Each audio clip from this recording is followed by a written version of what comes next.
Chapter 1, Life. As incredible as it may sound, it is certainly true that this so-called modern civilization is frightfully ugly. It does not even fulfill the transcendental characteristics of aesthetics and is devoid of inner beauty. We greatly boast of those conventional, horrifying structures that resemble the nests of rats. The world has become terribly monotonous. Everywhere there exist unchanging streets and appalling housing. All this has become tiresome throughout the world, in the north, the south, the east, and the west. The same uniformity exists everywhere, horribly nauseating and sterile. Modernization, exclaim the multitudes. We resemble vain peacocks with our fine clothes and shiny shoes, while here, there, and everywhere are unhappy, undernourished, and wretched millions. Simplicity and natural beauty, spontaneous and genuine with no need for vain accessories and cosmetics, has disappeared in the female sex. Nowadays we are modern. Such is life. People have grown dreadfully cruel. There is a chill on kindness. Nobody has compassion for anyone anymore. The display windows of luxury stores glisten with extravagant merchandise, which the less fortunate definitely cannot afford. In our society, those who are outcast can only gaze upon silks and jewels, costly bottles of perfume and umbrellas for downpours. They can look, but they cannot touch. A torment similar to that of Tantalus. The modern human being has become grossly rude. The perfume of friendship and the fragrance of sincerity have, for the most part, disappeared.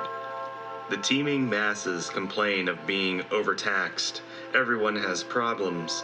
Someone owes us, or we owe them.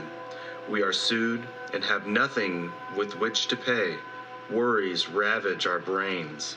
Nobody lives in peace.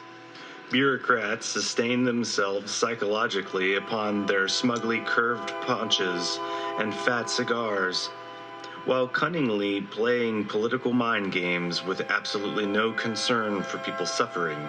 Nowadays, no one is happy, least of all those of the middle class who find themselves with their backs to the wall facing the sword. Rich and poor, believers and non-believers, merchants and beggars, shoemakers and tinsmiths, only live because they must. They drown their torments with wine and even become drug addicts to escape themselves. People have become malicious, suspicious, distrustful, astute, and perverse. No one believes in anyone anymore.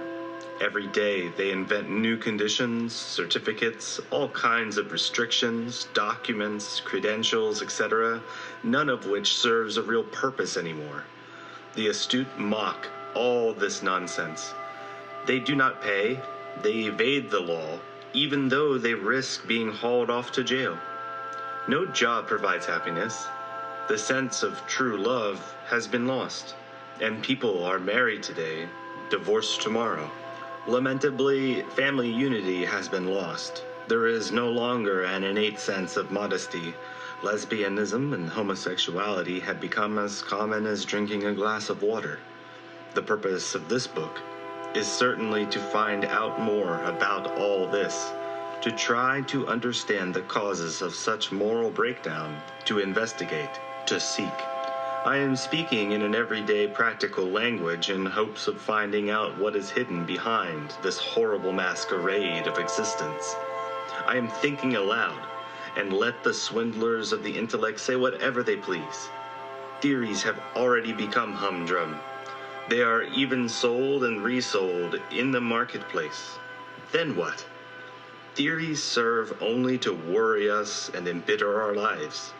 Goethe rightly said, "Every theory is gray, and only the tree of the golden fruits of life is green." The wretched people are already wary of many theories. Nowadays they talk a great deal about being practical. We need to be practical and really come to know the causes of our sufferings. Chapter 2, Harsh Reality. Soon millions of inhabitants of Africa, Asia, and South America may die of starvation. Gases released from aerosol sprays could put an end to the ozone layer of the Earth's atmosphere.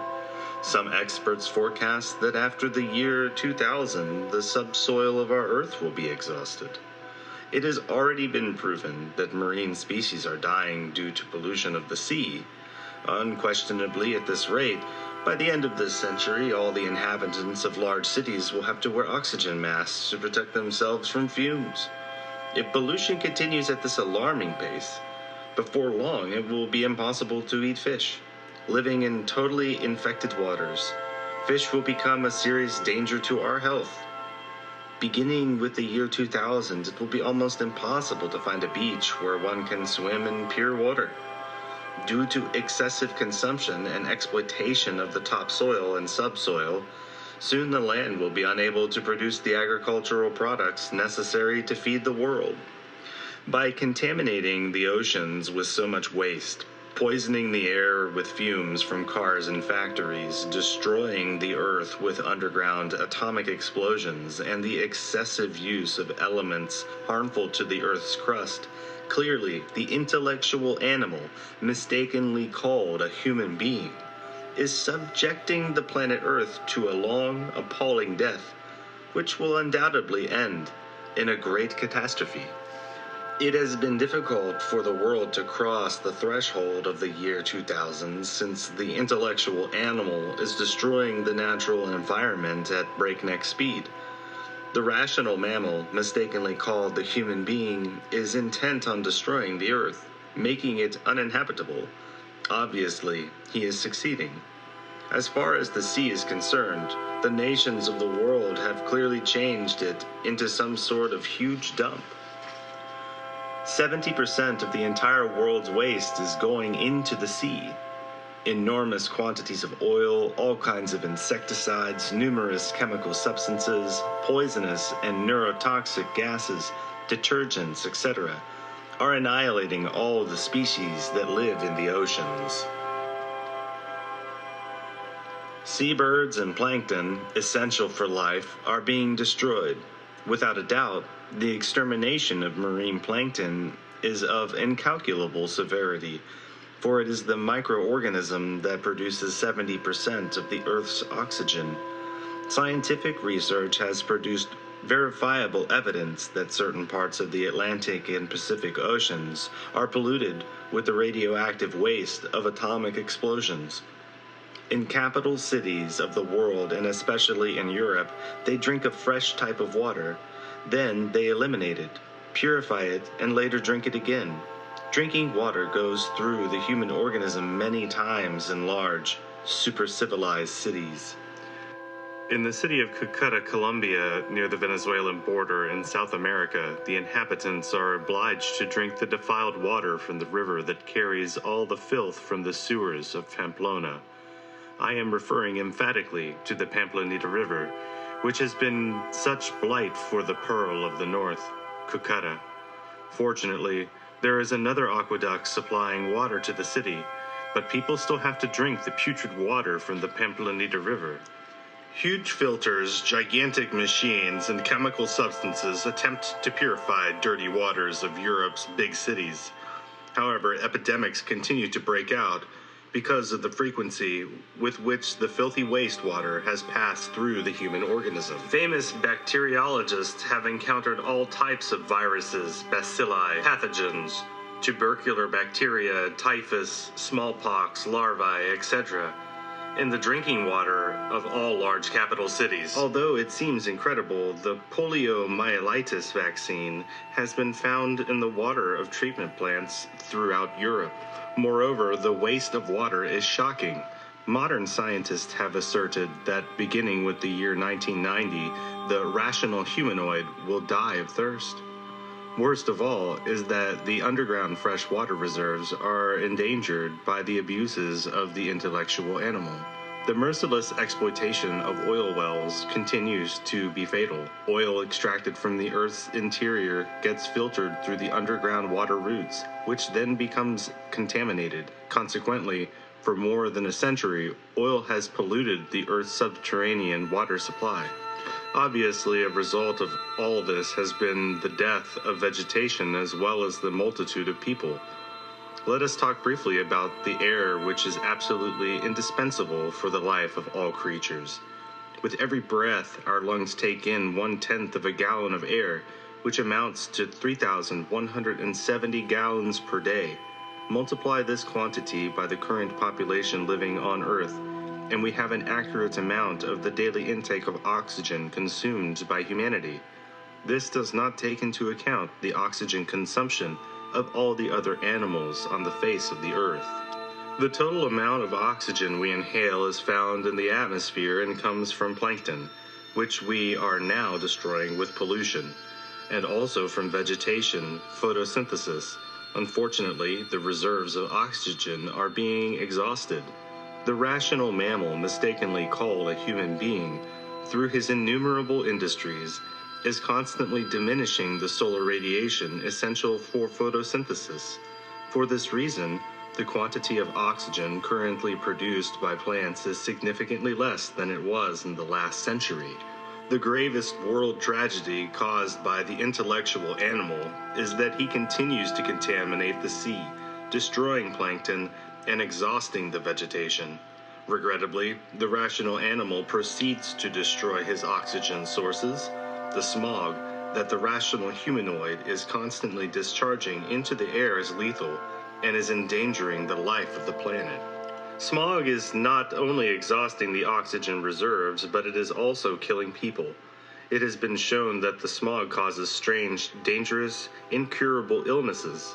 Smog impedes the entrance of sunlight and ultraviolet light, causing serious disorders in the atmosphere. An era of climatic change is approaching glaciation, the advancement of polar ice towards the equator, terrifying cyclones, earthquakes, etc.